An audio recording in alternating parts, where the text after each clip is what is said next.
আমরা এই জিলহজ মাসের প্রথম 10 দিনে মাত্র 10টি আমল যদি করতে পারি, তাহলেই আমরা আল্লাহ তাআলার তরফ থেকে খাইর এবং বারাকা হাসিল করতে পারবো ইনশাআল্লাহ।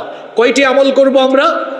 10টি আমল। নাম্বার 1, 1 নাম্বার হচ্ছে যারা কুরবানি করবেন, কুরবানি দেওয়ার নিয়ত করেছেন, জিলহজ মাসের চাঁদ উদিত হলে নখ এবং চুল ইত্যাদি কাটবেন না।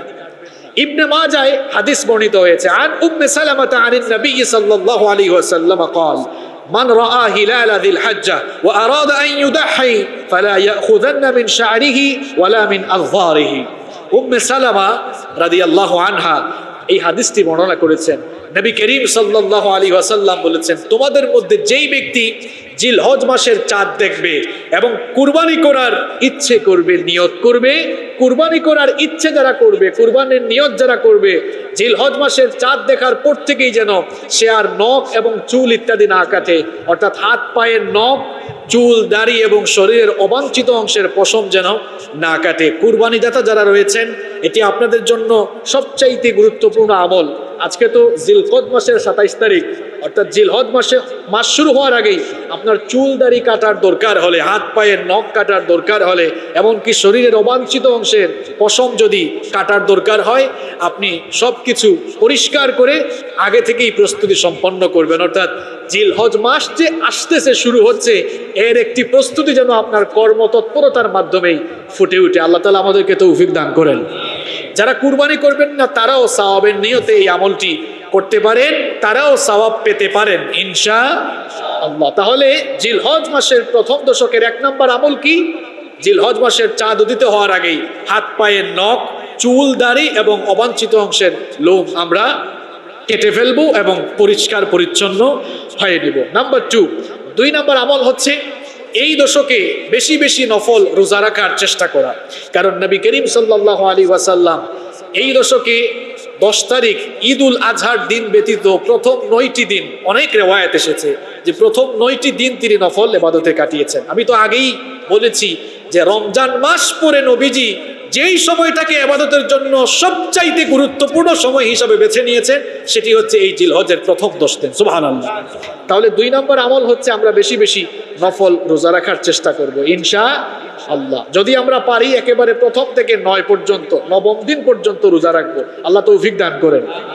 দেখেন নাসাইতে হাদিস বর্ণিত হয়েছে, আরবাউল লাম ইয়াকুন ইয়াদাউহুন্না নবী সাল্লাল্লাহু আলাইহি ওয়াসাল্লাম।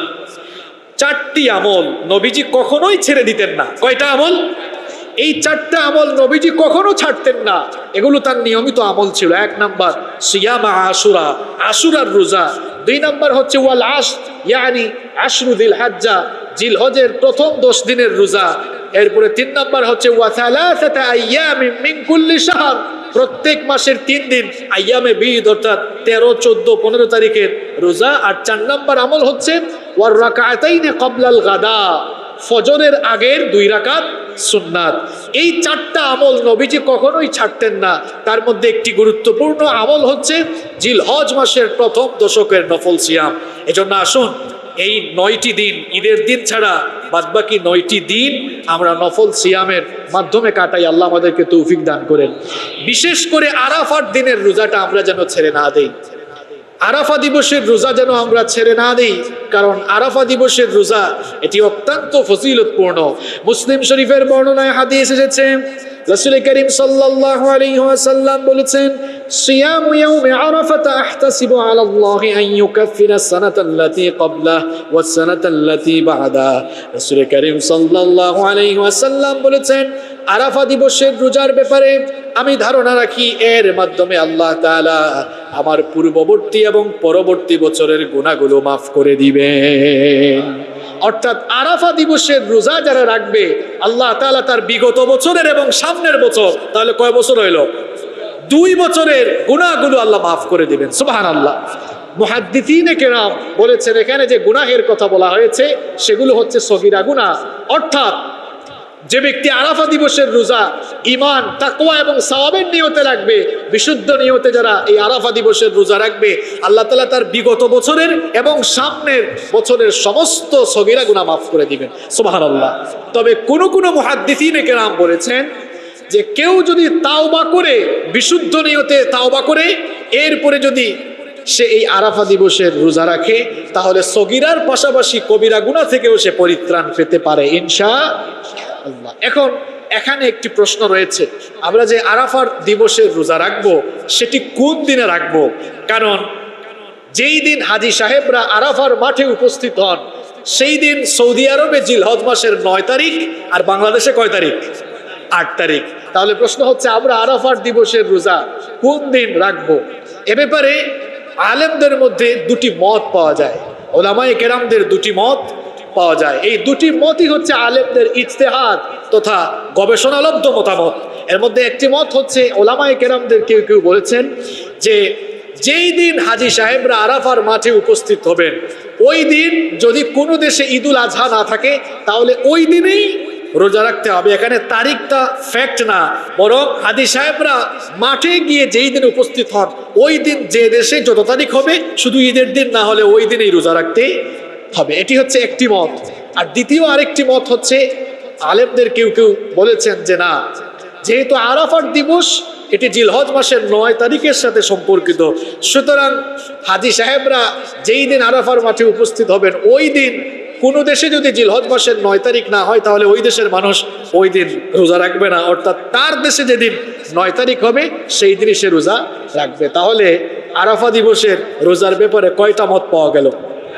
অর্থাৎ 8 তারিখ এবং 9 তারিখ। এখন আমরা কি করব? কোন মত গ্রহণ করব? সবচাইতে ভালো হয় আরাফা দিবসের এমন ফজিলত আমরা কেউ কি মিস করতে চাই? কারা কারা মিস করতে চান দেখি হাত তুলেন তো। মাশাআল্লাহ, কেউই মিস করতে চান না। এমন রোজা, বিগত বছরের গুনাহ মাফ, আগামী বছরের গুনাহ।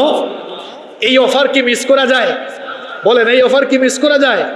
তাহলে এই অফার যেন মিস না হয় সেজন্য সবচাইতে ভালো হয় আমরা 8 তারিখেও রোজা রাখবো, 9 তারিখেও রোজা রাখবো। তাহলে আর আরাফা দিবসের বরকত আমাদের কাছ থেকে ছুটে যাওয়ার কোনো অবকাশ নাই। তাহলে আমরা প্রত্যেকেই 8 তারিখেও রোজা রাখবো, 9 তারিখেও রোজা রাখবো ইনশাআল্লাহ।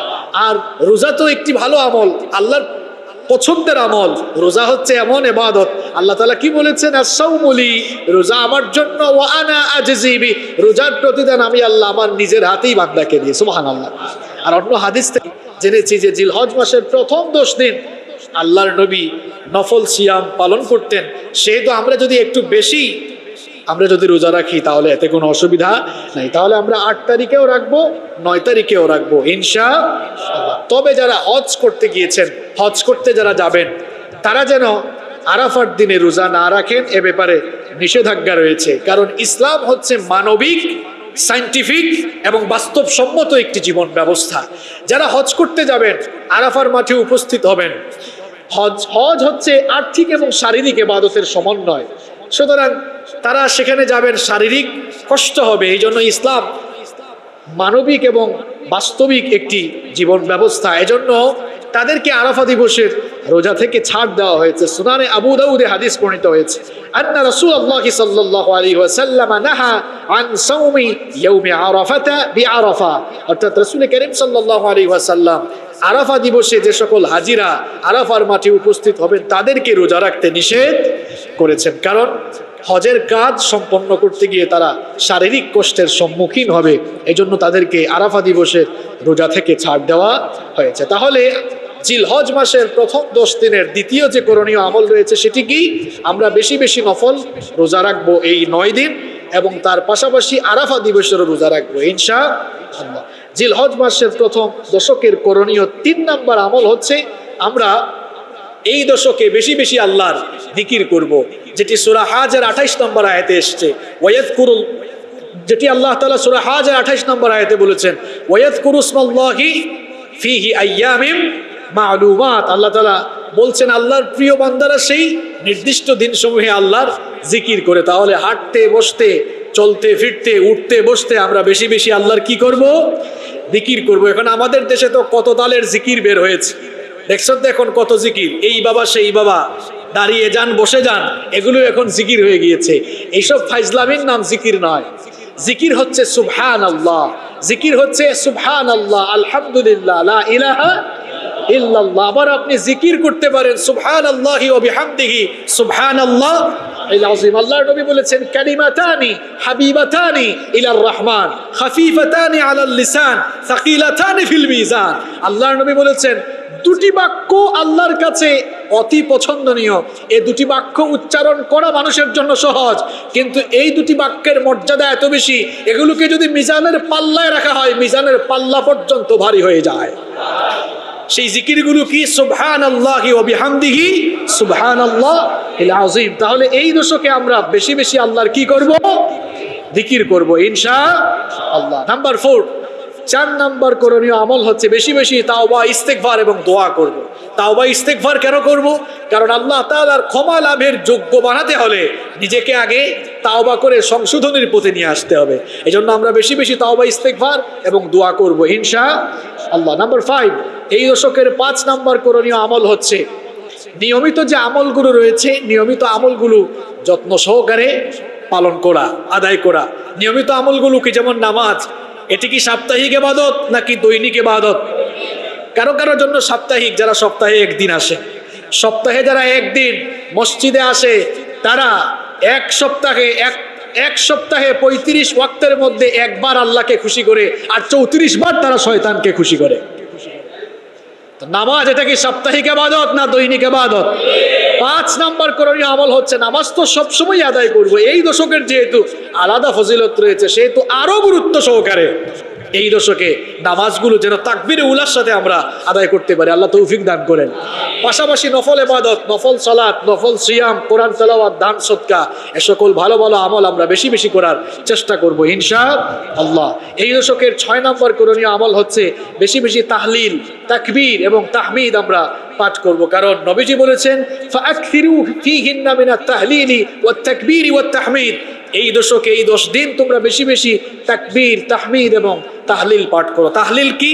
লা ইলাহা ইল্লাল্লাহু আল্লাহু আকবার ওয়ালিল্লাহিল হামদ। অথবা আপনি বলতে পারেন যে লা ইলাহা ইল্লাল্লাহু ওয়াহদাহু লা শারীকা লাহু ওয়া লাহুল হামদু ওয়া হুয়া আলা কুল্লি শাইইন কাদির। এরপরে আপনি তাহমিদ পাঠ করবেন, আলহামদুলিল্লাহ বেশি বেশি পড়বেন। তাকবীর পাঠ করবেন, আল্লাহু আকবার, লা ইলাহা ইল্লাল্লাহু আল্লাহু আকবার ওয়ালিল্লাহিল হামদ। হাদিসের মধ্যে এসেছে আল্লাহর নবীর সাহাবীরা এই 10 দিন এই সকল জিকির, আজকার, তাসবিহ, তাহলিল এগুলো তারা এত বেশি করতেন, কেউ কেউ বাজারে ছুটে যেতেন। বাজারে গিয়ে উচ্চ কণ্ঠে, যেমন আবু হুরায়রা রাদিয়াল্লাহু আনহুর ব্যাপারে, আব্দুল্লাহ ইবনে ওমর রাদিয়াল্লাহু আনহুমার ব্যাপারে বর্ণনা এসেছে যে এরা বাজারে গিয়ে উচ্চ কণ্ঠে তাকবীর দিতেন। সাহাবীদের আমলের সাথে আপনার আমার আমল আসুন তো একটু মিলাই। জীবনে কোনোদিন কি এই 10 দিনের মধ্যে কোনো একটা দিনও বাজারে গিয়ে আমরা তাকবীর দিয়েছি? তারা বাজারে গিয়ে উচ্চকণ্ঠে তাকবীর দিয়েছেন কেন? যেন মানুষেরা সতর্ক হয়, মানুষ যেন জানতে পারে এই 10 দিন হচ্ছে কার জিকিরের দিন, কার জিকিরের দিন।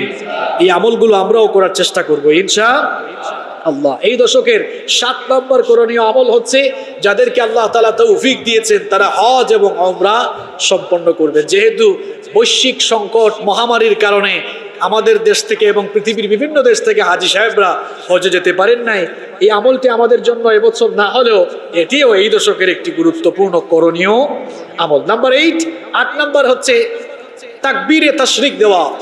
আইয়ামে তাশরিকের দিনগুলোতে, অর্থাৎ জিলহজ মাসের 9 তারিখ ফজরের নামাজ থেকে জিলহজ মাসের 13 তারিখ আসরের নামাজ পর্যন্ত মোট 23 ওয়াক্ত নামাজে প্রত্যেক নামাজের পরে তাকবীর পাঠ করা উচ্চকণ্ঠে। পুরুষরা উচ্চকণ্ঠে পাঠ করবে আর মহিলারা আস্তে আস্তে পাঠ করবে। সেটা কি? আল্লাহু আকবার, লা ইলাহা ইল্লাল্লাহু আল্লাহু আকবার ওয়ালিল্লাহিল হামদ। আল্লাহু আকবার 2 বারের ব্যাপারেও রিওয়ায়াত এসেছে, 3 বারের ব্যাপারেও রিওয়ায়াত এসেছে। দুটিই শুদ্ধ, যে কোনো একটি আমল করা যাবে, কোনো অসুবিধা নাই। নাম্বার 9 নাম্বার হচ্ছে এই দশকের 10ম দিনে অর্থাৎ জিলহজ মাসের 10 তারিখে ঈদুল আজহার, ঈদের দিনের সুন্নাতগুলো পালন করা। তবে দুঃখজনক হলেও সত্য, আমরা অনেক সময় সুন্নত পালন করতে গিয়ে ফরজের কোনো খবর থাকে না। মানে অবস্থা যেন এমন লুঙ্গি খুলে মাথায় পাগড়ি বাঁধার মতো অবস্থা আর কি। এক আলোচনায় গিয়ে পাগড়ির অনেক ফজিলত শুনছে, এরপরে আসার সময় এক জায়গায় নামাজে দাঁড়াইছে, মনে মনে ভাবলো হুজুর পাগড়ির এত বয়ান করছে, এই ফজিলত তো বাদ দেওয়া যায় না, পাগড়ি নাই কি আর করবে, লুঙ্গি খুলে মাথায় ওই লুঙ্গি দিয়ে পাগড়ি বাঁধছে। অর্থাৎ সুন্নত পালন করতে গিয়ে ফরজটাকে কি করে ফেলেছে, ছেড়ে দিয়েছে। ঈদের দিনের সুন্নত নিয়ে এত মাতামাতি, এত আলোচনা বা সুন্নত পালনের ব্যাপারে আমরা তৎপর হলেও অনেকে আছে ঈদের দিনের ফজরের নামাজ ছেড়ে দেয়, আছে না নাই? এই অবস্থা হলো ওই ব্যক্তির মতো, ওই যে যেই ব্যক্তি লুঙ্গি খুলে মাথায় পাগড়ি দিয়েছে। এমনটা যেন না হয়, আল্লাহ আমাদেরকে হেফাজত করেন। নাম্বার 10 এবং 10 নাম্বার করণীয় আমল হচ্ছে, যাদেরকে আল্লাহ তাআলা সামর্থ্য দিয়েছেন তারা এই দশকে তাশরিকের দিনগুলোতে, কুরবানির দিনগুলোতে তারা কুরবানি সম্পন্ন করবে। তাহলে জিলহজ মাসের প্রথম দশকের কয়টি আমলের কথা বললাম? 10টি আমল। নাম্বার 1 আবারও রিপিট করছি, 1 নাম্বার হচ্ছে এই দশক জিলহজ মাস শুরু হওয়ার আগেই চুল, নখ ইত্যাদি কেটে পবিত্র হয়ে যাওয়া। নাম্বার 2 নাম্বার হচ্ছে বেশি বেশি নফল রোজা রাখা এবং গুরুত্ব সহকারে আরাফার দিনের রোজা রাখা। নাম্বার 3 নাম্বার হচ্ছে বেশি বেশি জিকির আজকার করা। নাম্বার 4 নাম্বার হচ্ছে তাওবা ইস্তিগফার এবং বেশি বেশি আল্লাহর কাছে দোয়া করা। নাম্বার 5 দৈনিক যে ইবাদতগুলো রয়েছে সেগুলোর পাশাপাশি নফল ইবাদতের প্রতি আরো মনোযোগী হওয়া। নাম্বার 6 নম্বর হচ্ছে তাকবীর, তাহলিল এবং তাহমিদ পাঠ করা। নাম্বার 7 হজ এবং ওমরা করা। নাম্বার 8 নম্বর হচ্ছে জিলহজ মাসের 9 তারিখ ফজর থেকে নিয়ে 13 তারিখ আসর পর্যন্ত প্রত্যেক নামাজের পরে তাকবীর পাঠ করা। নাম্বার 9 নম্বর হচ্ছে ঈদের দিনের সুন্নাতগুলো পালন করা। নাম্বার 10 নম্বর হচ্ছে যাদেরকে আল্লাহ সামর্থ্য দিয়েছেন তারা কি করা, কুরবানি করা। এই 10টি আমল করার মাধ্যমে আমরা যেন জিলহজ মাসের প্রথম 10টি দিন ভালোভাবে কাজে লাগাতে পারি। আল্লাহ তাআলা আপনি আমাদের সকলকে সেই তৌফিক দান করেন।